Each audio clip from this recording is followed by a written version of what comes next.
Se eu te contar o que aquele desgraçado fez comigo e com minha mãe, você vai pensar que é coisa de filme de terror barato. Mas não, meu bem. Foi vida real mesmo. Teve um dia que ele trancou a porta, olhou pra gente como quem olha a galinha no quintal e disse: "Agora vocês são minhas." E não era força de expressão, não. Ele falava sério. Bateu em mim porque eu chorei, bateu na minha mãe porque ela tentou me defender, depois, como se nada tivesse acontecido, sentou na beira da cama e pediu café. Olha a audácia. E minha mãe, coitada, ainda foi preparar, tremendo toda, porque sabia que se não fizesse, ia ser pior. Esse foi só o começo do inferno. Prazer, eu sou a Maria Aparecida Ramos, mas pode me chamar de Dona Cida. Tenho 83 anos hoje e carrego um coração cheio de lembranças que nunca cicatrizaram. Nasci e me criei em Botucatu, no interior de São Paulo. Cidadezinha de roça, sabe? Terra batida, cheiro de café coado no coador de pano, vizinho sabendo da vida do outro sem precisar perguntar. Lugar em que todo mundo se chamava de compadre ou comadre, mas quando a coisa apertava, ninguém metia a colher. Pois foi nesse cenário que minha infância e juventude viraram uma prisão. Eu lembro bem, a vida era simples. Acordava cedo, galinha cacarejando, manja de pé mexendo com a lenha e eu ajudando a buscar água no poço. A escola era longe e eu nem sempre podia ir porque mãe precisava de braço para lidar com a lida da casa. Dinheiro? Só o que vinha do serviço duro. Roupa nova? Só quando alguma vizinha caridosa passava um vestido que não servia mais na filha. Mas quer saber? A gente se virava. Não era a pobreza que mais doía. Era o silêncio que morava dentro das paredes. Aquele silêncio que escondia medo. E no meio desse mundinho sem luxo, lá estava ele, João Roberto. Homem alto, sempre com a camisa aberta até o peito, falava grosso, mas sorria fácil. Na rua, era o tal do vizinho prestativo. Carregava saco de milho para as vizinhas, arrumava cerca para os compadres, até ajudava a consertar telhado quando o vento levava. O povo dizia: João é gente boa demais, homem de respeito. Pois é, mal sabiam eles que por trás daquele sorriso estava um sujeito doente que um dia ia invadir nossa casa e fazer dela um cativeiro. João Roberto tinha uma mania de aparecer do nada. Batia a palma no terreiro, ô de casa, e entrava sem esperar resposta. A mãe achava falta de educação, mas engolia seco, porque na roça era assim. Vizinho não precisava de convite. Eu sempre ficava de canto observando. Ele falava alto, contava causos, dizia que tinha sido criado na lida e sabia o que era dura. O povo acreditava. Até eu acreditava, no começo. A gente não imagina que um homem que ajuda a erguer um celeiro é capaz de destruir duas vidas. Lembro do dia em que tudo começou a virar. Era fim de tarde, eu varrendo o terreiro, mãe descascando mandioca, quando ele chegou com um saco de mantimento nas costas. Trouxe farinha, dona Raimunda, para ajudar no mês. Minha mãe sorriu, agradeceu, sem desconfiar que aquele presente tinha preço. Depois da janta, ele não foi embora. Ficou sentado, falando, até que a noite caiu e ele trancou a porta. Minha mãe ainda tentou rir, dizendo que era brincadeira, mas ele pegou uma chave do bolso e mostrou que não tinha graça nenhuma. Foi aí que eu senti, acabou. A liberdade tinha ido embora, junto com o sol. João Roberto se encostou na cadeira, botou a chave no bolso e disse que dali em diante ninguém mais ia mandar nele. Eu e minha mãe nos olhamos, mas não falamos nada. O silêncio dizia tudo. A gente estava presa. E não era numa cadeia, não. Era dentro da nossa própria casa, com um homem que a rua chamava de compadre, mas que pra gente virou carrasco. E naquela primeira noite, quando ele puxou o cadeado e deixou a corrente bater na porta, eu entendi que a roça podia ser grande, mas para nós, dali em diante, ia ser só aquele quarto trancado. Teve um dia que João Roberto chegou carregando um feixe de correntes no ombro, como quem trazia presente. Eu lembro bem do som, o ferro batendo contra o ferro, um barulho que cortava o ar e fazia arrepiar até cabelo que eu nem tinha. Ele entrou sem pedir licença, como sempre. Jogou aquilo em cima da mesa e disse sorrindo feito vendedor de feira: "Agora vai ser do meu jeito." Minha mãe arregalou os olhos. Eu gelei, mas ele falava como se estivesse anunciando uma boa nova, sabe? Como se fosse dizer que ia plantar feijão ou que a chuva ia cair. Só que não. Ele estava decretando o começo do nosso inferno. "Seu João, isso não precisa." Minha mãe tentou, com aquela voz calma de quem ainda acreditava que a conversa podia resolver. Ele cortou logo. "Quem manda aqui sou eu." E bateu a mão na mesa. Os pratos pularam. O som ecoou na cozinha inteira. Mamãe mordeu os lábios e baixou a cabeça. Eu só olhava, tentando entender como um homem que a rua chamava de compadre João podia estar ali, transformando nossa casa em cadeia. Ele começou a passar corrente no portão da frente. Depois, na porta da cozinha. Depois, na janela do quarto maior, onde a gente dormia. Cada volta que dava, fazia questão de puxar mais forte, como quem sela um negócio. O barulho do ferro raspando no chão ficou marcado na minha cabeça. Até hoje, se escuto corrente, o coração dispara. Enquanto prendia tudo, ainda falava: "É pro bem de vocês. Aqui dentro ninguém entra, ninguém atrapalha. Agora estão seguras." Seguras, é? Seguras de todo mundo, menos dele. Sarcástico, né? O homem era o próprio perigo e vinha com papo de protetor. Mamãe ainda tentou sorrir, como quem diz: "Não precisa disso." Mas eu via a mão dela tremendo. Eu sabia. Era medo. E medo daquele que um dia ela chamou de amigo. Quando terminou o serviço, limpou o suor da testa com a manga da camisa e se sentou na cadeira como se fosse dono da casa. "Agora sim. Aqui ninguém vai se meter." Ele falava devagar, como se cada palavra fosse lei. A gente não respondeu. Ficamos caladas. Naquele tempo, silêncio era o único jeito de sobreviver. E não satisfeito, o sujeito ainda tirou um terço velho do bolso e disse que era hora de rezar. Rezou alto, pedindo proteção divina, enquanto a gente só juntava as mãos porque sabia que recusar era arrumar problema. Eu olhava para minha mãe e via que não era fé, era desespero. João Roberto rezando era piada pronta, pedindo proteção contra o mal, sendo que o mal estava sentado bem ali. Depois da reza, mandou a gente deitar. Eu me encolhi com a mãe numa cama só. O quarto parecia menor, apertado, e lá fora, o barulho das correntes balançando com o vento deixava tudo pior. João Roberto ficou andando pelo quarto, de um lado para o outro, chinelo arrastando. Cada passo era um aviso.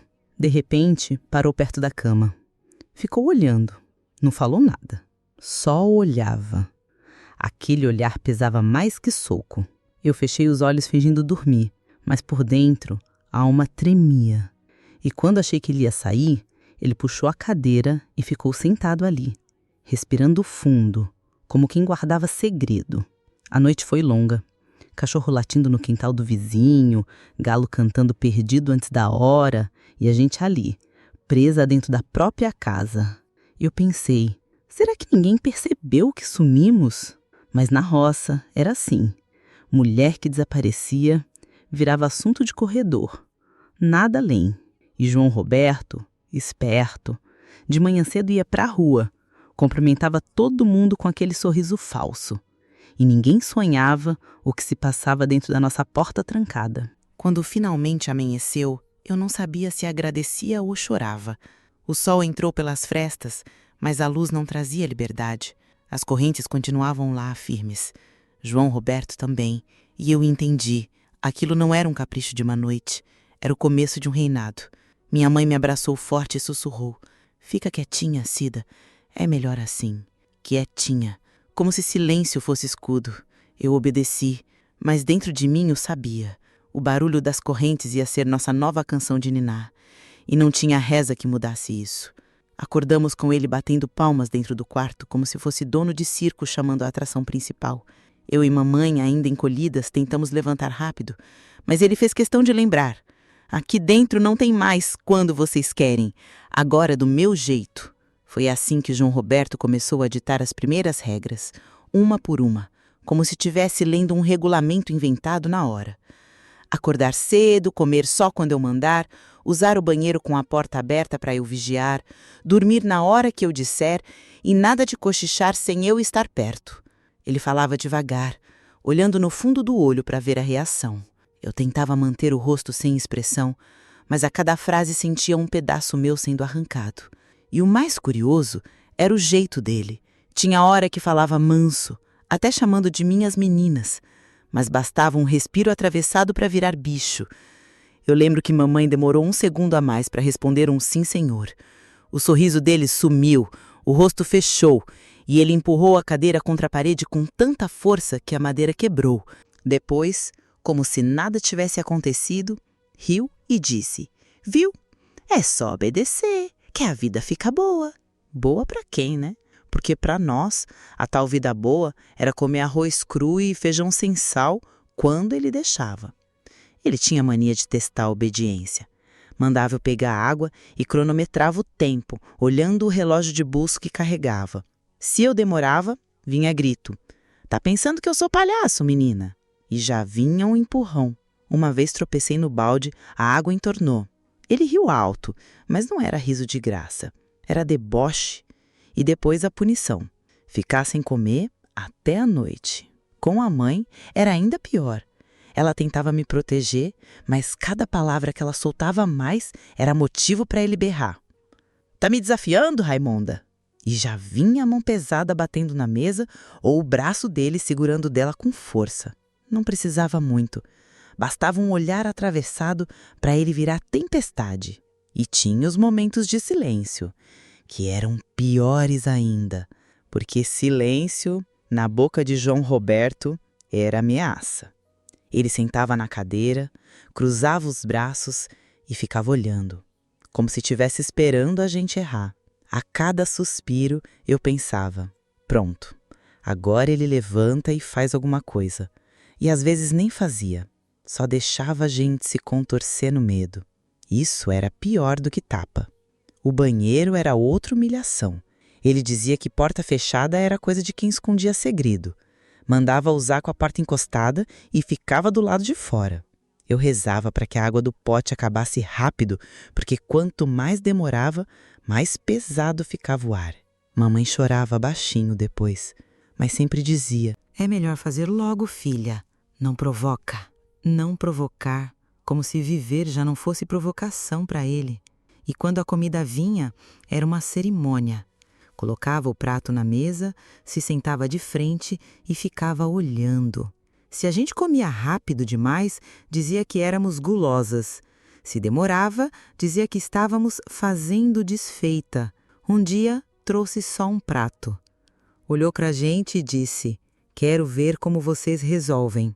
Mamãe empurrou o prato para mim. Eu quis dividir, mas ele bateu a mão. Eu disse: "Um prato." Comemos em silêncio, cada garfada travando na garganta. À noite, antes de deitar, ele fazia questão de ditar como seria o dia seguinte. "Amanhã quero silêncio de manhã, e se ouvir cochicho, vocês vão ver." Eu tentava decorar cada ordem, porque qualquer deslize virava motivo para a explosão. E não tinha padrão. Às vezes sorria, elogiava meu cabelo e 5 minutos depois já estava berrando porque a toalha não estava dobrada. Foi nesse ritmo que percebi que a nossa vida tinha virado um jogo sujo, em que só ele inventava as regras. E não adiantava vencer, porque as regras mudavam a cada dia. O que agradava hoje era motivo de raiva amanhã. Naquela noite, deitei sem sono. O corpo cansado, mas a cabeça em alerta. João Roberto tinha se deitado no chão, encostado na porta, como quem fazia guarda. E eu olhei para o teto, pensando: isso não vai acabar nunca. E ali, no silêncio forçado daquele quarto trancado, eu soube que a vida nunca mais seria como antes. E se você chegou até aqui, não se esquece de se inscrever no canal, deixar o seu like e de me dizer nos comentários de onde é que você está me ouvindo. Sabe aquele quarto que antes parecia até grande demais para nós duas? Pois depois que João Roberto trancou com corrente e cadeado, ele encolheu. Era um quarto comprido com a cama de casal onde eu e mamãe dormíamos juntas, um guarda-roupa que cheirava a madeira velha, uma cadeira encostada no canto e um banheiro de pedra que antes eu achava luxo. Só que, preso daquele jeito, virou jaula.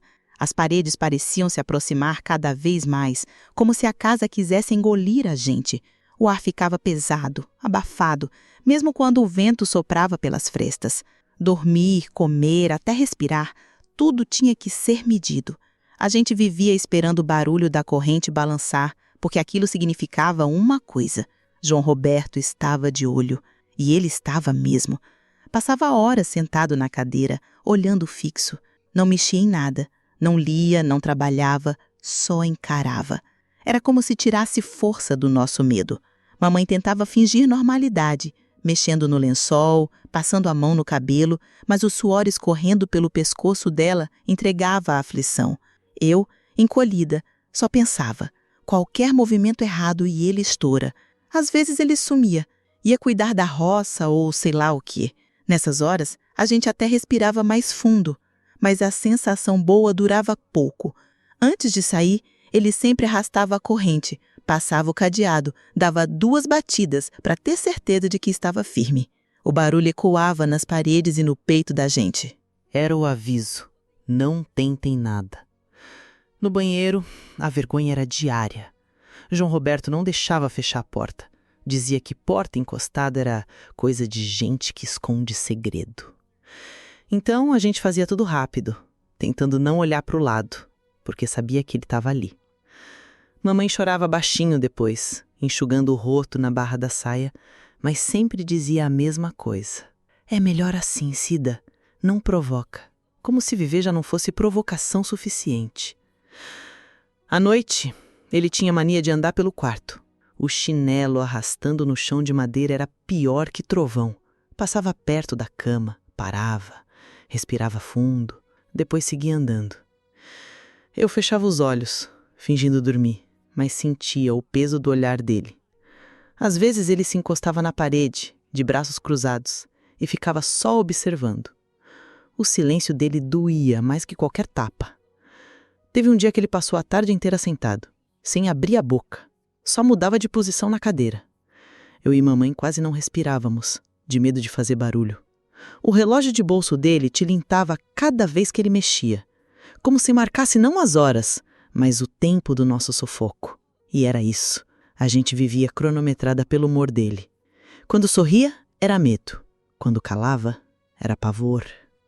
Quando falava baixo, era pior ainda, porque a gente já sabia que vinha coisa ruim. Mamãe fazia de tudo para me proteger. Se eu suspirava alto, ela apertava minha mão. Se eu mexia o pé, ela puxava de volta, mas nem ela dava conta de segurar o inevitável. Eu via no olhar dela o mesmo pânico que queimava no meu peito. E quanto mais ela tentava esconder, mais João Roberto parecia perceber. Uma vez, quando ele saiu para ver a roça, mamãe cochichou. A gente precisa ser forte, filha. Isso não vai durar. Mas a voz dela falhava. Eu sabia que era mentira dita só para me acalmar. No fim daquela semana, veio a noite que nunca esqueci. Ele passou o dia calado, andando pelo quarto. Quando o sol baixou, sentou na cadeira, cruzou os braços e ficou olhando. Eu tentava não tremer, mas o corpo não obedecia. Mamãe, deitada ao meu lado, segurava minha mão como se quisesse colar a pele dela na minha. De repente, ele falou. Voz baixa, calma, até doce demais. Cida, vem cá. Meu coração disparou. Fingi que dormia. Mamãe apertou ainda mais minha mão, como se dissesse, não vai. Mas João Roberto repetiu, mais firme. Vem cá, menina. O quarto inteiro pareceu encolher. Eu sabia que se não fosse, ele ia berrar e acordar a casa toda com fúria. E se fosse... Bom, eu já tinha entendido que o silêncio dele escondia coisa pior que grito. Sabe qual era o pior horário do dia? À noite. Não era por causa do escuro, não. Era por causa do silêncio. Porque era no silêncio que João Roberto mostrava o que realmente era. Enquanto o galo calava e até os cachorros se recolhiam, ele despertava. Tinha uma mania nojenta. Esperar a mãe fingir que estava dormindo para começar o chamado dele. Cida. Sussurrava, como se fosse segredo entre nós. Eu fingia estar entregue ao sono. Virava de lado, fechava os olhos com força, mas era inútil. O silêncio se alongava e logo vinha de novo. Cida, vem cá, não me faz repetir. E quando falava, não me faz repetir, a frase pesava mais que corrente, porque eu sabia que se eu não fosse, o que viria depois seria pior. Não precisava gritar, não precisava bater logo de cara. O veneno dele era o tão manso, aquela voz falsa de quem dizia estar pedindo favor, mas carregava ameaça em cada sílaba. Mamãe, do meu lado, percebia. Fingindo sono, a respiração dela sempre entregava. Começava calma e logo ficava acelerada. A mão dela procurava a minha por baixo do lençol, apertando forte, quase tirando o sangue do meu dedo. Era o jeito dela de implorar, não vai. Só que entre obedecer ao aperto da mãe e obedecer ao homem que tinha a chave, eu não tinha escolha. Ele levantava devagar da cadeira e o som do chinelo arrastando no assoalho me dava vontade de vomitar. Não precisava ver, eu sentia a sombra dele se aproximando da cama. Ficava de pé, parado, e o quarto todo parecia encolher. O cheiro dele, misturado com suor e fumo barato, impregnava o ar. Se sua mãe acordar, a culpa vai ser sua, dizia, baixinho, como se fosse segredo cúmplice. E aí eu ia, não por vontade, mas porque descobri cedo que, para sobreviver, às vezes a gente tem que entregar o corpo e guardar a alma num canto escondido. A volta para a cama era sempre silenciosa. Mamãe ficava imóvel, os olhos fechados, mas eu via o canto do lençol úmido de lágrima. Nunca me perguntava nada, nunca me abraçava naquela hora. Talvez porque sabia que, se tentasse, ele perceberia e descontaria nela. O silêncio dela era a faca de 2 gumes. Me protegia de uma surra maior, mas me cortava por dentro. E o mais revoltante era o jeito como ele se comportava depois. Se sentava de novo na cadeira, ajeitava o relógio de bolso, assobiava a modinha de viola como se nada tivesse acontecido. Uma vez, ainda teve a cara de pau de dizer: "Vocês são minha família agora." Família, palavra bonita, né? Na boca dele soava como maldição. Esse ciclo se repetia noite após noite. Eu aprendi a decifrar os sinais dele. Quando passava a mão devagar na barba rala, era aviso de que ia me chamar. Quando batia o dedo contra a madeira da cadeira, era porque estava perdendo a paciência. E se sorria demais, era pior ainda, porque o sorriso em João Roberto não vinha de alegria, vinha de expectativa. Mamãe definhava, não era só magreza, era o olhar. Vivia com a boca seca, o rosto abatido, como se carregasse nas costas a culpa por tudo. Às vezes, quando ele saía para ver a roça, ela me puxava pelo braço e sussurrava, quase sem voz: "Me perdoa, filha." E eu abraçava. Não respondia, porque não tinha palavra que coubesse ali. Até que uma noite, diferente das outras, ela não ficou calada. João Roberto tinha chamado de novo.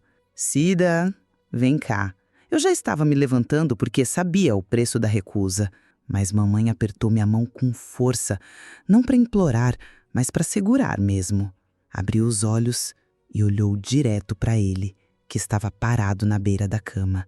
"Hoje não." O quarto inteiro gelou. Eu juro que até o vento lá fora parou. Meu coração bateu tão forte que achei que ele ia ouvir. João Roberto ficou imóvel por um instante, o queixo travado, os olhos estreitos. O sorriso que ele sempre carregava sumiu. Eu sabia que aquele não ia custar caro.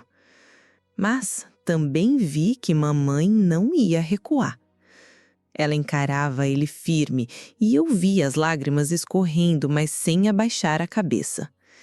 Era como se ela tivesse guardado coragem em silêncio por meses e naquele instante tivesse decidido gastar tudo de uma vez. Eu não sabia se ia admirar ou me desesperar. Só sabia que o preço daquele confronto ia cair em cima da gente.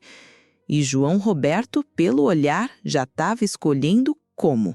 Quando mamãe encarou João Roberto e disse que eu não iria, o ar dentro daquele quarto mudou de peso. Não era mais silêncio, Era pólvora. Ele ficou parado, imóvel, mas os olhos dele gritavam mais do que qualquer palavra. Eu apertei a mão dela até meus dedos doerem e ela não soltou. De repente, ele se levantou da cadeira com tanta força que ela tombou no chão. O barulho seco da madeira ecoou pelo quarto. Ele deu 2 passos largos e bateu a palma da mão contra a porta, fazendo as correntes sacudirem e os cadeados tilintarem como sinos de ameaça. "Quem você pensa que é, Raimunda?" A voz dele saiu rouca, carregada de ódio. Mamãe respirou fundo, mas não recuou. Eu sou mãe dela. Essas 4 palavras foram gasolina jogada no fogo. João Roberto girou em volta do quarto feito bicho preso, chutando o que via pela frente. O pote de barro da água, que ainda estava pela metade, voou longe e se espatifou, espalhando cacos e água pelo assoalho. O guarda-roupa tremeu quando ele socou a porta com tanta força que a dobradiça gemeu.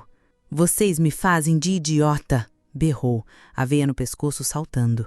Ele agarrou o braço de mamãe e a sacudiu como se fosse boneca. Eu pulei da cama e tentei soltar, mas recebi um empurrão que me jogou contra a parede. Senti o ar sumir por segundos e, enquanto tentava recuperar o fôlego, via ele gritando no rosto dela, cuspindo palavras de raiva que nem faziam sentido. O quarto virou cenário de guerra. A lamparina quase caiu quando ele trombou na mesa. As correntes balançavam na porta como se quisessem escapar também. O som era ensurdecedor, móveis arrastando, madeira rangendo, a respiração ofegante dele misturada com os soluços contidos de mamãe. Ela, mesmo sendo sacudida, não baixava o olhar. Era firmeza misturada com desespero. Isso parecia enlouquecê-lo mais. Ele urrava como quem tentava esmagar a coragem dela só no grito. De repente, como se um botão tivesse sido desligado, ele largou o braço dela. Cambaleou 2 passos para trás e despencou sentado no chão. Tapou o rosto com as mãos e começou a chorar. Um choro alto, feio, quase teatral. "Não me deixem! Eu não tenho ninguém!" repetia entre soluços. Mamãe ficou parada, ainda com o braço marcado, o peito subindo e descendo rápido, mas sem derramar lágrima. Eu, encostada na parede, mal conseguia me mover. Meu corpo tremia, mas meus olhos estavam grudados naquela cena. O mesmo homem que 1 minuto antes parecia um monstro, agora se jogava no chão como criança castigada. Ele soluçava, dizendo que só queria amor e respeito, que não suportava a ideia de ficar sozinho, que não entendia por que a gente fazia aquilo com ele como se fosse ele a vítima. O choro dele era barulhento, mas atrás do som tinha outra coisa, a certeza de que quando levantasse dali, tudo recomeçaria. Mamãe não respondeu, só respirava fundo, segurando minha mão agora mais forte ainda.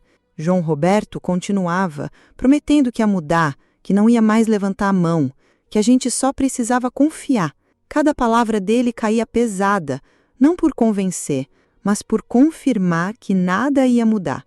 O medo não era mais uma visita que entrava pela porta. Era um morador fixo dentro de mim. Não importava se ele sorrisse, gritasse ou chorasse, eu já sabia que a gente estava condenada a viver sobre o humor dele e que cada dia trancada ali era mais um prego na tampa da nossa liberdade. Era curioso ver como João Roberto sabia equilibrar 2 caras, a do vizinho prestativo e a do carrasco. Para o mundo lá fora era compadre João, homem de palavra, trabalhador, um sujeito de confiança. Dentro da nossa casa era o dono das correntes, o carcereiro, o que decidia até se a gente podia respirar mais fundo.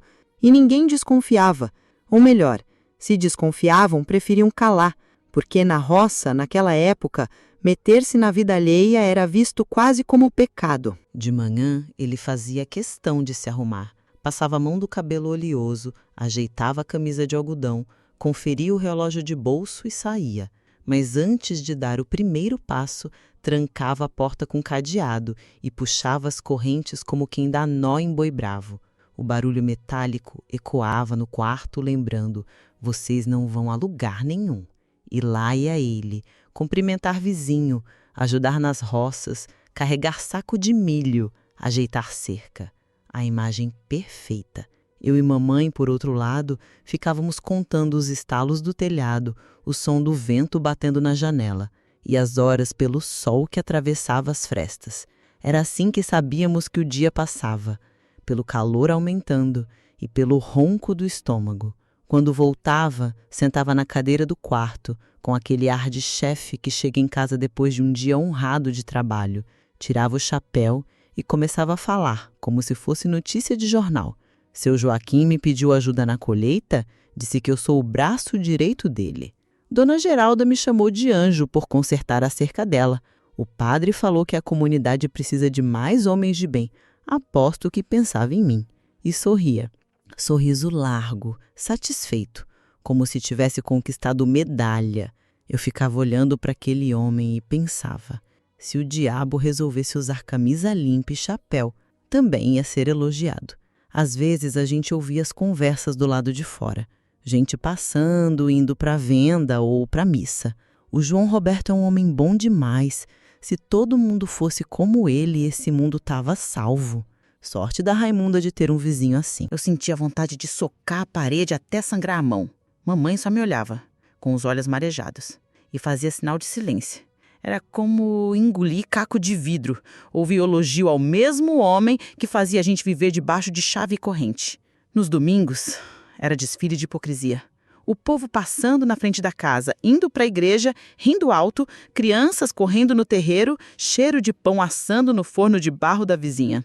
"Ô, compadre João, homem de fé!" gritavam. E ele no quintal respondia com voz alta, "Deus abençoe vocês, vizinhos!" Enquanto isso, eu e mamãe estávamos no quarto, com a boca seca e os ouvidos cheios de risadas alheias. A vida continuava lá fora, e a nossa estava parada, apodrecendo. E quando ele voltava da missa, vinha cheio de importância. "O padre disse que a comunidade precisa de mais homens que nem eu. Acho que Deus me botou aqui por isso." "Deus", dizia ele. Se Deus estivesse mesmo ali, tinha feito aquele cadeado derreter no fogo. O mais cruel era como ele usava esses elogios como munição contra a gente. "Vocês viram, né? Todo mundo confia em mim. Se eu disser que vocês foram visitar parentes, ninguém duvida. Se eu disser que estão doentes de cama, acreditam também. Vocês dependem de mim até para existir." E era verdade. Ninguém perguntava nada. "A dona Raimunda deve estar passando mal. A menina deve estar cuidando dela, por isso sumiu." Conveniente, né? Porque perguntar dá trabalho e ajudar dá mais ainda. Uma tarde, ouvi duas vizinhas cochichando do lado de fora. Esse João Roberto é uma bênção, sempre pronto a ajudar. Eu engoli o choro, mas por dentro gritava. Mamãe ficou parada, os olhos duros, como se quisesse esmagar o mundo inteiro de tanta raiva. Ele também ouviu. Sorriu aquele sorriso nojento de canto de boca e comentou olhando para a gente. "Viram só? Até Deus sabe que vocês estão bem comigo." Eu quis cuspir na cara dele, mas só abaixei a cabeça porque coragem naquela hora podia custar caro. Ali dentro, o ar cheirava a suor, fumo barato e mentira. Do lado de fora, João Roberto era o vizinho de ouro. Dentro do quarto, era o dono da nossa liberdade. E o pior era perceber que o mundo inteiro parecia preferir acreditar na farsa dele a enxergar o óbvio. E foi assim que a gente percebeu. Na roça, mulher assumida não virava mistério, virava boato. E boato não salvava ninguém. João Roberto sempre dizia que castigo bom era aquele que a gente não esquecia. E naquele mês, ele resolveu dar uma lição, que até hoje eu sinto o gosto amargo. Trancar a porta, puxar a corrente e sumir. Não deixou nem um punhado de farinha, só um pote de água pela metade. Disse antes de ir, "Quero ver se agora vocês aprendem a dar valor." E foi embora, com aquele sorriso que parecia mais uma promessa de tormento. No começo eu ainda tentei acreditar que ele voltaria logo. Mamãe também fingiu calma. A gente sentou na beira da cama, dividindo goles de água como se fosse ouro. Eu dizia que não estava com sede, empurrando o pote para ela. Ela fazia igual, tentando deixar mais para mim. Era um jogo de mentiras que só enganava por alguns minutos, porque logo o estômago começava a roncar alto, denunciando que nenhuma das duas estava bem. Primeiro dia foi ruim, mas suportável. A gente se distraía olhando pela fresta da janela o céu mudar de cor, do azul claro ao laranja e depois ao preto. O problema é que junto com a noite veio o cheiro da comida dos vizinhos. O vento carregava para dentro do quarto o aroma de arroz soltinho, feijão temperado, pão fresco saindo do forno de barro. Cada cheiro era como se alguém esfregasse comida na nossa cara. O estômago doía, mas era a cabeça que gritava mais.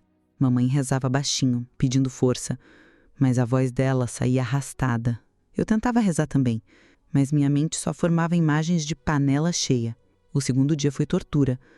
O corpo começou a pesar, as pernas não queriam obedecer, a vista escurecia de vez em quando. Eu fechava os olhos e sonhava com mandioca cozida, com um café quentinho. Até com casca de laranja eu me iludia. Mamãe tentava manter a firmeza. Aguenta, filha. Já já ele volta. Mas o olhar dela denunciava que não tinha certeza de nada. Os lábios rachados, a pele ficando amarelada, a respiração curta. A gente mal conversava. Até cochichado ia na garganta. O silêncio era só interrompido pelo ronco do meu estômago e pelo dela. Eu encostava na parede para não cair, e quando conseguia deitar, o vazio na barriga me acordava mais rápido do que sonho ruim. Foi nesse segundo dia que ouvimos vozes passando perto. 2 vizinhas, indo provavelmente para a venda. O compadre João é homem direito. Nunca vi faltar com a palavra. A Raimunda deve estar acamada e a menina cuidando dela. Eu fechei os olhos e mordi o lençol para não gritar. Era cruel demais ouvir gente chamando ele de homem bom enquanto eu e mamãe murchávamos ali dentro, esquecidas. A noite caiu gelada. O frio e a fome juntos eram uma combinação mortal. Mamãe me puxou para perto dela, tentando aquecer. Mas o corpo dela tremia tanto quanto o meu. A gente só sentia ossos se encontrando. Pele fria encostada em pele fria. Eu cheguei a rezar para desmaiar e só acordar quando tudo tivesse acabado. Mas o corpo não deixava. O vazio no estômago mantinha a gente acordada, castigando cada minuto. O terceiro dia foi o fundo do poço. Eu já não tinha forças nem para me levantar. A cabeça pesava, o corpo parecia feito de pedra. Mamãe mal abriu os olhos, mas ainda encontrava jeito de apertar minha mão de vez em quando, como quem dizia: ainda estamos vivas. Eu olhava para o teto, pensando: será que era assim que a gente ia morrer? Lentas, presas, enquanto lá fora chamavam ele de exemplo de fé? Foi então que ouvimos. Primeiro baixinho, depois mais forte, o som da corrente sendo mexida, o ferro raspando contra o ferro, o cadeado arranhando o encaixe. Meu coração disparou, não de alívio, mas de medo, porque a volta de João Roberto não vinha com coisa boa. E ele entrou, com um saco de mantimentos jogado no ombro, sorriso estampado no rosto. O mesmo sorriso que enganava o mundo. Viram só? Agora sabem dar valor. Colocou o saco no chão e se sentou na cadeira, ajeitando o relógio de bolso como se fosse dono do tempo. Mamãe baixou os olhos. Eu quis levantar e cuspi na cara dele, mas o corpo não respondeu. Só consegui encarar aquele sorriso. Ele pegou um pedaço de pão do saco, mordeu devagar e disse com a boca cheia: hoje só eu. Amanhã, talvez vocês. E continuou mastigando, com o olhar satisfeito de quem sabia que tinha vencido de novo. E se você chegou até aqui, não se esqueça de se inscrever no canal, deixar o seu like e de me dizer nos comentários de onde é que você está me ouvindo. Eu já não sabia se era manhã, tarde ou noite. O tempo dentro daquele quarto se media pelo som das correntes e pelo ronco vazio do estômago. Até que, num dia que parecia igual a todos os outros, algo diferente aconteceu. Primeiro, passos. Não eram os de João Roberto, esses eu reconheceria no meio de 1000, arrastados e cheios de autoridade. Esses eram diferentes, firmes, decididos, apressados. Eu e mamãe nos entreolhamos, com os olhos arregalados e corremos até a janela. Rainanda! A voz de mulher forte ecoou do lado de fora. Meu coração disparou tanto que achei que ia sair pela boca. Era a voz de tia Lourdes, irmã de mamãe, aquela que muita gente chamava de braba demais, língua solta, mas que naquele instante era o som mais bonito que eu já tinha ouvido. Mamãe gritou com toda a força que ainda restava: Lourdes, pelo amor de Deus, aqui, dentro. Eu juntei minha voz à dela, rouca e tremida. Socorro, ele trancou a gente. Do lado de fora, ouvi os passos acelerarem. Raimunda, é você mesmo? Tia Lourdes perguntou, a voz já embargada.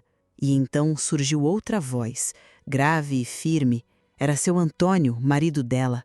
"Onde vocês estão?" Mamãe bateu na janela com as 2 mãos, o som ecoando como desespero. "Aqui, presas no quarto." Antônio não pensou 2 vezes.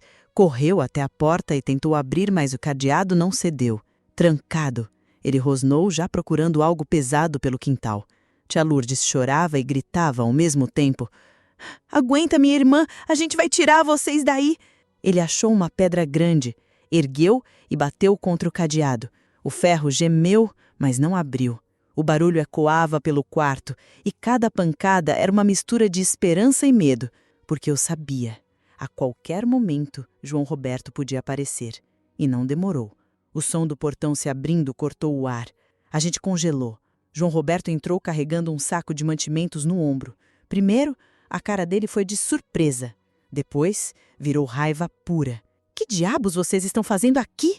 gritou, largando o saco no chão. Eu e mamãe gritamos ainda mais alto, quase em uníssono. "Aqui, pelo amor de Deus, socorro!"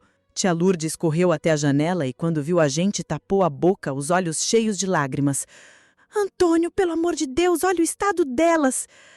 A pedra bateu de novo, mais forte, e o cadeado voou longe. A porta escancarou e, pela primeira vez em meses, o sol entrou inteiro no quarto. A luz quase cegou de tão forte para os nossos olhos desacostumados. Mas João Roberto não ia entregar fácil. Avançou, os olhos arregalados, a voz trovejando. "Ninguém toca nelas." Tentou empurrar Antônio de lado, mas não contava que o outro vinha decidido. O primeiro soco pegou de cheio no rosto dele. O barulho foi seco, tão forte que eu senti no peito. João Roberto cambaleou, mas ainda tentou reagir, berrando palavrões. Antônio não deu chance. Avançou de novo com outro soco. Depois mais um. A sala virou campo de batalha. As correntes na porta balançavam, os móveis arrastavam com a confusão. O barulho era ensurdecedor. Mamãe me puxou para trás, mas eu não tirava os olhos da cena. João Roberto, que sempre se achou o dono da casa e de nós, agora estava apanhando como nunca. "Seu covarde!" Antônio berrava entre os golpes. "Trancar 2 mulheres indefesas? Isso é coisa de homem." João Roberto tentava se proteger, mas só levava mais. Levou soco, empurrão, até cair de joelhos. A cada pancada parecia que um pedaço do medo que nos prendia se soltava. Tia Lourdes, mesmo chorando, gritava: "Bate mais, Antônio, esse desgraçado merece." Eu sentia meu corpo tremer, mas não era só de medo, era de choque. Pela primeira vez eu via João Roberto sem poder, sem sorriso, sem corrente, sem autoridade. Só um homem caído, levando a surra que devia há muito tempo. Quando ele tombou no chão, ofegante, o rosto inchado e o olhar perdido, o silêncio que se seguiu foi quase estranho. Eu fiquei parada, sem saber se chorava, ria ou desmaiava. O coração batia tão alto que parecia querer sair do peito. Eu só conseguia pensar. Aquele era o momento que eu nunca imaginei ver. João Roberto, o carcereiro, o dono da chave, o homem que transformou nossa vida em inferno, estava derrotado. Ser arrancada daquele quarto não foi como eu sonhava. Por meses imaginei que se um dia João Roberto soltasse as correntes, eu sairia correndo, pulando, agradecendo ao céu como quem ganha a vida de volta. Mas quando tia Lourdes e seu Antônio abriram a porta, minhas pernas simplesmente não obedeceram. Não teve corrida, não teve grito de vitória. Foi como se eu tivesse esquecido como se anda. Saí devagar, arrastando os pés, como se ainda esperasse sentir uma mão pesada me puxando de volta pelos cabelos. O sol bateu no meu rosto de uma vez só, e eu precisei cobrir os olhos. A claridade era cruel demais para quem só conhecia a meia luz das frestas. Até o ar parecia outro, cheirava a mato molhado, a lenha queimando em algum fogão de barro ao longe. O cheiro doce do capim fresco. Mas meu nariz teimoso ainda buscava o fedor do quarto, suor velho, fumaça de fumo barato e medo. Cheiro que grudava como maldição. Antônio segurava João Roberto no chão. O desgraçado gemia, a cara inchada e manchada de sangue. Mas os olhos ainda queimavam de ódio. Não importava que tivesse apanhado e imobilizado. Ele ainda me olhava como quem dizia que tudo aquilo não tinha acabado. Meu corpo tremia só de ver que ele respirava. Eu queria que aquele ar fosse o último, mas não tive coragem de desejar em voz alta. Tia Lourdes, firme como sempre, não soltava nossa mão. A dela suava junto da minha, mas não tremia. Disse com voz dura, quase uma ordem: "Vocês vêm comigo agora e não olhem para trás." Eu obedeci, não porque confiava, mas porque não tinha mais escolha. A caminhada até a casa dela foi curta, mas parecia estrada sem fim. Cada galho estalando no mato fazia eu pular, achando que João Roberto vinha correndo atrás. Cada canto de pássaro virava alerta na minha cabeça.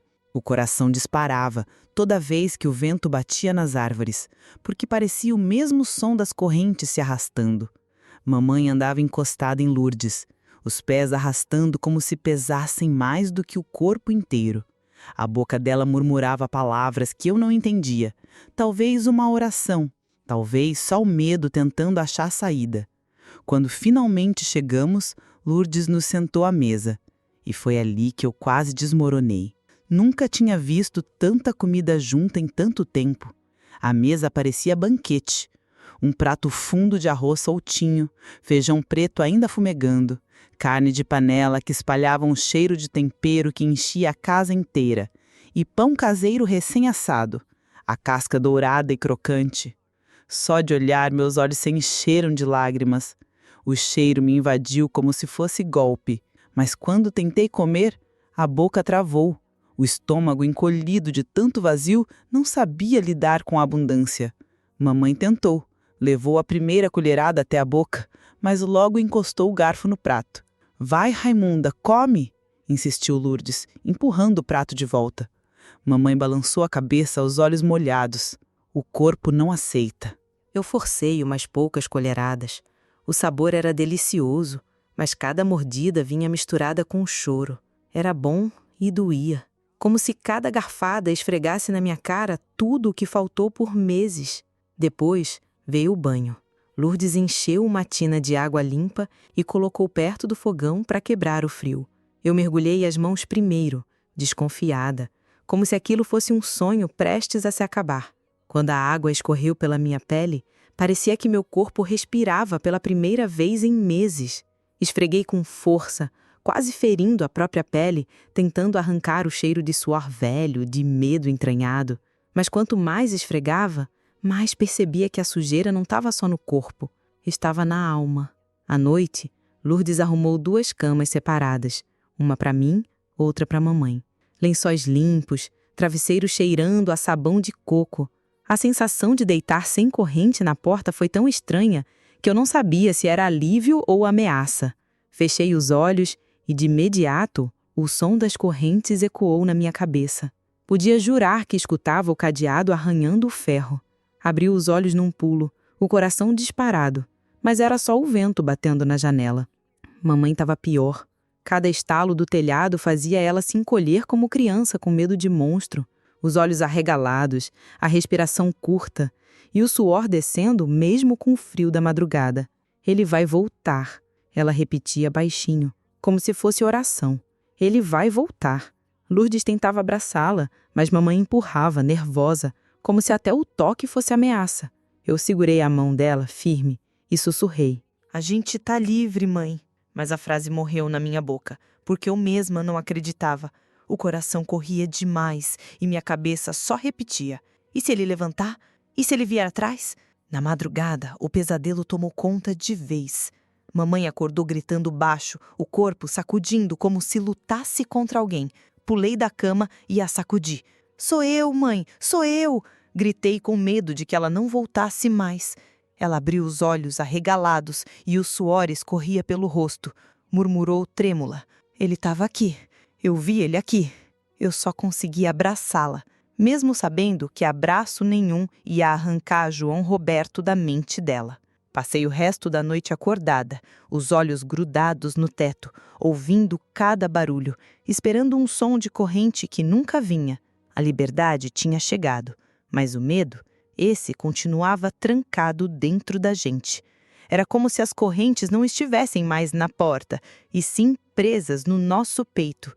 Liberdade é palavra bonita, mas no começo ela veio com gosto de ferrugem, O portão aberto, a luz do sol, o ar fresco, nada disso apagava a sensação de que João Roberto ia aparecer a qualquer momento para puxar a gente de volta pelos cabelos. A gente estava na casa de tia Lourdes, cercada de cheiro de café fresco, galinhas ciscando no terreiro, crianças da vizinhança correndo lá fora.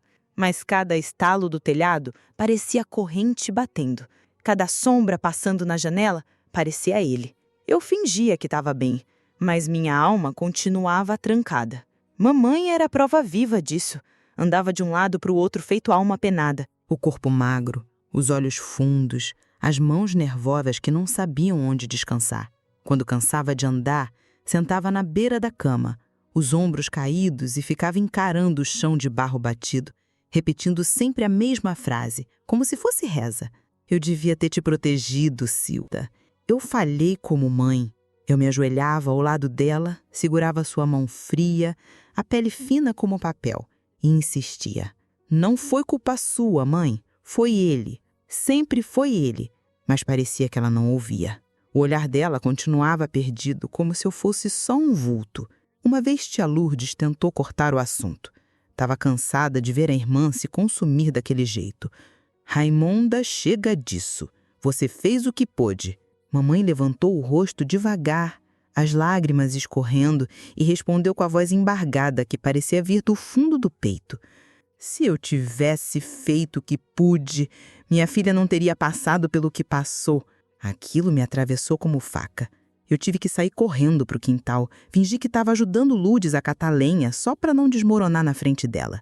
Eu tentava me comportar como criança normal. Corria atrás das galinhas, subia em pé de goiaba, até ria quando seu Antônio contava aquelas piadas sem graça de homem da roça. Mas era tudo máscara. Bastava o vento bater forte na janela e eu congelava. Bastava ouvir passos firmes na rua e eu prendia a respiração, esperando o pior. De noite, fechava os olhos e escutava o tilintar das correntes, o arrastar dos chinelos de João Roberto, o sussurro dele chamando meu nome. O corpo reagia como se ele ainda estivesse ali. Eu acordava suada, ofegante, jurando que se acendesse a lamparina ia ver ali parado na porta. E foi nesse cenário que a notícia se espalhou. Na roça, segredo dura menos que café quente. Logo todo mundo sabia. E aí começou o desfile de reações, cada qual mais hipócrita que o outro.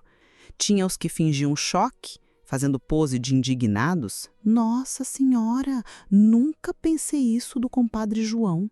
Fazia até raiva ouvir esse nunca pensei. O homem passava os dias dentro da nossa casa e ninguém achava estranho o nosso sumiço? Pois é, nunca pensaram. Ou pensaram e fingiram não ver. Tinha os desconfiados, sempre com aquela cara de sabichão. Sei não, Raimunda sempre foi calada demais, vai ver não é bem assim.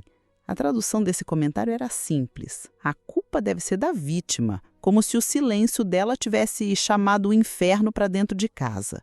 E tinha os que minimizavam, com o peito estufado e a língua afiada. Mas o João sempre foi homem trabalhador, sempre ajudou a todos. Ajudou tanto que quase matou a gente de fome.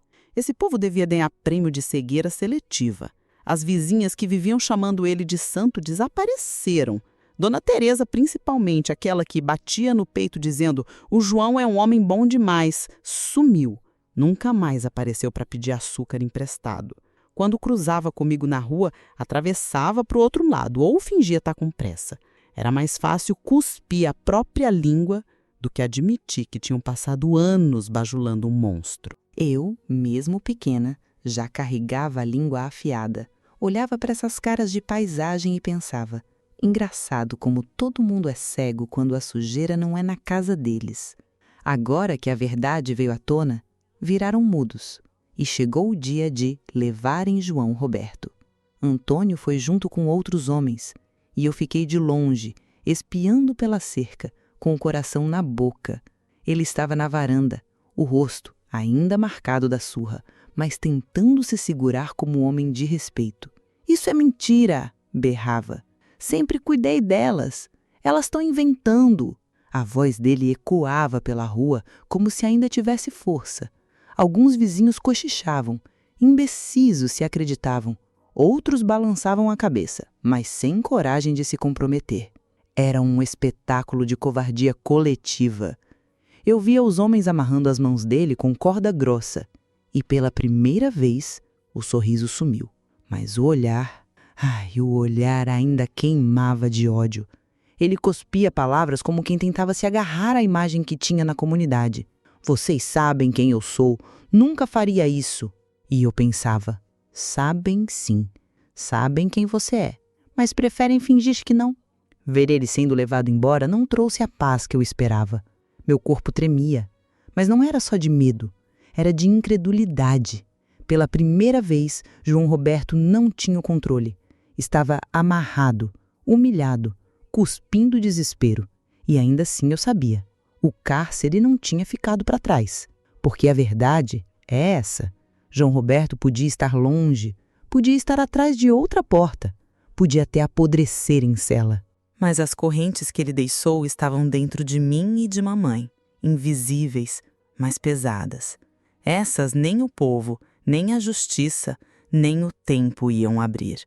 A gente saiu daquela casa, mas aquela casa não saiu da gente. Pode parecer exagero, mas quem nunca viveu preso não entende. Liberdade é um bicho estranho, chega de repente, mas a corrente continua presa por dentro. E foi assim que eu e mamãe seguimos, vivendo do lado de fora, mas carregando por dentro o quarto onde passamos meses. Nos primeiros dias, na casa da tia Lourdes, parecia que estávamos andando em cima de ovos. O sol entrava pela janela sem pedir licença. As galinhas ciscavam no terreiro. O cheiro de café fresco tomava conta da cozinha. Mas nem eu, nem mamãe conseguíamos relaxar. Cada barulho no telhado fazia o coração disparar. Cada voz masculina na rua era um alerta. Mamãe não dormia direito. Quando conseguia pegar no sono, logo acordava suada, os olhos arregalados. "Ele tá aqui", sussurrava, apertando minha mão. Eu dizia, "Não, mãe, ele não tá mais." Mas por dentro, eu também não acreditava. Eu mesma acordava no meio da noite jurando que ouvia o tilintar das correntes. O vento batia na janela e parecia o arrastar dos chinelos dele. Mamãe também carregava a culpa como se fosse um saco de pedras. Às vezes, ficava sentada na beira da cama, o olhar perdido, murmurando, "Eu devia ter te protegido. Eu falhei." Eu a abraçava e insistia, "Não foi culpa sua." Mas ela não me ouvia. Chorava em silêncio, as mãos tremendo. Uma vez, tia Lourdes tentou consolar. "Raimunda, você fez o que pôde." E mamãe respondeu, "Se eu tivesse feito o que pude, minha filha não teria passado pelo que passou." Depois disso, ficou dias sem olhar no meu rosto. Eu tentava ser criança. Corria atrás das galinhas, ajudava a descascar a mandioca, ria das histórias que seu Antônio contava na varanda, mas era tudo fingimento. Por dentro, eu vivia no mesmo quarto. Quando alguém batia palmas no portão, eu gelava. Quando um galho estalava no mato, eu prendia a respiração. Eu fingia rir, mas dormia abraçada em mim mesma, esperando que não viesse mais nenhuma noite igual aquelas. E então veio a comunidade. O povo da roça, que sempre falava da vida dos outros, não ia perder a chance de comentar a nossa. No começo, apareceram cheios de palavras bonitas. "Força, Raimunda! Deus está vendo tudo!" Mas mal viravam as costas e já vinham os cochichos. Coitadas! Que horror, né? Mas será que foi bem assim? Alguns até culpavam mamãe. Raimunda sempre foi calada demais. Mulher calada demais chama desgraça. Era de embrulhar o estômago. As vizinhas que viviam elogiando João Roberto sumiram. Dona Teresa, que não cansava de dizer, "O João é um homem bom demais", não apareceu mais, nem para emprestar açúcar. Quando cruzava comigo na rua, virava a cara. Era mais fácil fingir que nunca disse nada do que admitir que chamava de santo um homem que nos trancou como bicho. E João Roberto, mesmo longe, ainda atormentava. O povo falava dele na venda, uns em tom de pena, outros desconfiados. Mas ele sempre foi trabalhador. Não sei se acredito nessas histórias, não. Eu ouvia e sentia o sangue ferver. Trabalhador, sim, em fabricar correntes invisíveis. O tempo foi passando, mas o peso não. Mamãe definhava. Ficava cada vez mais fraca, os olhos apagados. Às vezes, passava o dia inteiro sentada. mexendo as mãos como quem reza, mas sem som. Eu crescia vendo ela se perder aos poucos, e aquilo me doía mais que qualquer lembrança do quarto. E eu? Eu aprendi a sorrir quando precisava, a rir quando esperavam, mas por dentro continuava ouvindo o som do cadeado. De noite, ainda acordava com o coração disparado, certa de que ele estava ali. A roça nunca nos deixou esquecer. Sempre tinha um cochicho, um olhar atravessado, uma pergunta maldosa. E agora, Raimunda, como vocês vão seguir? Como se a resposta fosse simples, como se a vida se arrumasse sozinha depois de ser esmagada. E assim eu descobri. João Roberto tinha ido embora, mas as correntes dele ficaram. Não mais no ferro, mas no peito. E essas, ninguém sabia como abrir. O dia em que João Roberto foi preso ainda está gravado na minha memória como uma ferida aberta. A rua de terra batida encheu de gente, não porque se importavam comigo e com mamãe, mas porque o povo do interior nunca perde um espetáculo. Queriam ver o compadre João ser levado algemado. E eu, encostada na parede da casa de tia Lourdes, assisti tudo com o coração batendo como um tambor. Ele saiu da casa dele amarrado, o rosto ainda marcado dos socos que levou de Antônio. Gritava como se ainda tivesse algum poder. É mentira! Essas duas inventaram tudo. Sempre cuidei delas. O desgraçado ainda tentava se pintar de santo. Eu olhava e pensava, se aquilo era cuidado, que Deus me livre do que ele chamaria de abandono. As vizinhas, aquelas mesmas que viviam chamando ele de homem bom demais, se escondiam atrás das janelas. Dona Teresa, principalmente, ficou com a boca fechada, como se nunca tivesse falado nada. E os cochichos não paravam. Eu não sabia de nada. Sempre desconfiei, mas preferi não me meter. Mentira! Se realmente tivessem desconfiado, teriam feito algo. Mas era mais fácil se esconder atrás da covardia. Levaram João Roberto em cima de um carro de boi, amarrado, cuspindo palavras de ódio. Fiquei olhando até sumir na estrada. E mesmo assim o coração não sossegou, porque prisão segura corpo, mas não apaga a sombra. Os anos seguintes foram duros. Mamãe nunca mais voltou a ser a mesma. Tentava ajudar tia Lourdes, mas vivia assustada. À noite acordava tremendo, dizendo, "Ele tá aqui, Cida. Eu sinto ele aqui." Eu a abraçava, repetindo, "Não, mãe, ele tá longe." Mas ela não acreditava. E às vezes, para falar a verdade, nem eu. A culpa a consumia. "Eu devia ter te protegido", dizia chorando. Eu respondia, "A senhora me salvou. Se não fosse por você, eu não teria aguentado." Mas ela nunca se perdoou. Foi definhando, aos poucos. Os olhos foram perdendo o brilho, o corpo ficando fraco. Quando morreu, já idosa, eu sabia que não foi só de idade. João Roberto a matou em vida, e o resto do tempo foi só espera. Eu cresci com isso. Trabalhei na roça, depois em casas de família e mais tarde me casei. Tive filhos. Jurei que nenhum deles passaria pelo que passei. Criei cada um com a mão firme, sempre em alerta. Nunca deixava brincar longe. Se demoravam para voltar, meu coração disparava e eu já imaginava o pior. Meu marido dizia que eu era exagerada. Eu só respondia, quem já viveu atrás de correntes nunca mais dorme tranquilo. Ele não entendia, nunca entenderia. A comunidade? Essa nunca perdoou de verdade. No começo cochichavam com pena. Pobres coitadas. Depois com desconfiança. Sei não. Essas histórias sempre têm dois lados. E sempre tinha um que comentava. Mas o João sempre foi trabalhador, difícil acreditar, hipocrisia pura. Trabalhador, sim, em fabricar mentira e sofrimento. Décadas passaram, mas ainda carreguei esse estigma. Era aquela lá que ficou trancada pelo João Roberto. Não importava se eu era mãe, avó, trabalhadora. Pro povo, eu sempre seria aquela lá. E eu aprendi a rir por dentro dessa marca, porque rir era a única arma que eu tinha contra a covardia deles. Agora velha, sentada na varanda olhando o terreiro vazio, eu penso, João Roberto morreu? Talvez. Uns diziam que sim, outros que ele apodreceu sozinho num canto qualquer. Tanto faz. O que ele me tirou, Nem a morte dele devolve.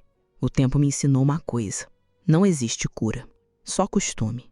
A gente aprende a conviver com a dor, como quem aprende a andar mancando. As correntes não estão mais nas portas, mas continuam no peito, invisíveis, mas pesadas. E se alguém me perguntar se eu ainda sinto medo, eu respondo que sim. O medo nunca foi embora. Mas hoje, quando fecho os olhos e ouço o tilintar das correntes na minha cabeça, eu lembro que agora quem conta essa história sou eu. João Roberto tentou me calar. Não conseguiu. Ele tentou nos matar por dentro. Conseguiu em parte, mas eu ainda tô aqui. Velha, cansada, mas viva. E falando. E é isso que me resta. A certeza de que mesmo carregando correntes invisíveis, ainda respiro. E só isso já é mais do que ele queria para mim. E se você chegou até aqui, não se esqueça de se inscrever no canal, deixar o seu like e de me dizer nos comentários de onde é que você está me ouvindo.